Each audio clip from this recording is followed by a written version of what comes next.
London की ठंडी हवा में धुंध छाई हुई थी। तीन भारतीय दोस्त आरव, नेहा और समीर लंदन यूनिवर्सिटी में पढ़ाई कर रहे थे। दिसंबर की छुट्टियों में उन्होंने शहर से कुछ दूर एक पुराने गांव हॉक्सटन घूमने का प्लान बनाया। कहा जाता था कि वहां एक प्राचीन गुफा है जिसे स्थानीय लोग द शैडो केव कहते हैं। अफवाह थी कि उस गुफा में रात के समय अजीब रोशनी और फुसफुसाहटें सुनाई देती हैं। आरव को रहस्यमयी जगहों का शौक था। उसने कहा, नेहा, समीर, अगर हम लंदन में हैं और एडवेंचर नहीं किया तो क्या किया? लोग कहते हैं वहाँ से कोई चीज वापस नहीं लाता। चलो, छोड़ो ना। पर समीर ने मुस्कुराते हुए कहा, डरपोकों के लिए रहस्य नहीं खुलते नेहा। तीनों अगले दिन सुबह गुफा की ओर निकल पड़े। रास्ता कोहरे से ढका था। पेड़ों के बीच से छनती धूप, टूटी फूटी पगडंडियां और सन्नाटा, सब कुछ किसी फिल्म जैसा लग रहा था। गांव के एक बूढ़े ने उन्हें चेतावनी दी, बेटा, उस गुफा में मत जाना, वहाँ समय रुक जाता है। तीनों ने हंसते हुए बात टाल दी। जब वे गुफा के अंदर पहुंचे तो हवा अचानक ठंडी हो गई। टॉर्च की रोशनी में दीवारों पर अजीब निशान उभर रहे थे, पुराने, जैसे किसी प्राचीन भाषा के हों। नेहा ने कैमरा निकाला। चलो कुछ फोटो लेती हूँ। जैसे ही उसने फ्लैश चलाया, दीवार पर उभरे निशान चमकने लगे। समीर ने देखा वो आकृतियां बदल रही थीं, जैसे कोई उन्हें देख रहा हो। आरव ने टॉर्च को इधर उधर घुमाया। तभी दीवार के अंदर से धीमी आवाज आई, कौन हो? तीनों सन्न रह गए। आवाज ठंडी थी पर इंसानी।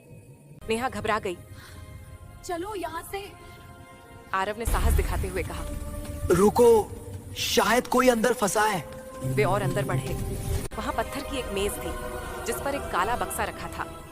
बक्से के पास एक छोटा सा धातु का पट्ट लिखा था। जिसने खोला वो समय में खो गया। समीर ने हंसते हुए कहा, ये तो मजाक लग रहा है। उसने बक्सा खोला। अंदर एक पुरानी चाबी और सोने का सिक्का था। अचानक गुफा में हवा घूमने लगी। दीवारों पर छायाएं नाचने लगी। आवाज फिर आई, अब तुम वापस नहीं जा सकते। आरव ने टॉर्च से इधर उधर देखा पर सामने कोई नहीं था। समीर ने चाबी उठाई। तभी जमीन उसके नीचे से धंस गई और वो चीखते हुए एक अंधेरी सुरंग में गिर गया। नेहा चीख पड़ी। आरव ने नीचे झांका लेकिन वहां सिर्फ अंधेरा था। वो दोनों गुफा से बाहर भागे पर बाहर आकर देखा दिन की रोशनी गायब थी। घड़ी में दोपहर के 12 बज रहे थे मगर आसमान रात जैसा काला था। हवा में वही फुसफुसाहट गूंज रही थी, वो अब हमारे बीच है। अगले दिन पुलिस के साथ जब वे फिर गुफा में पहुंचे तो गुफा का मुहाना ही गायब था। वहां सिर्फ पत्थरों की दीवार थी।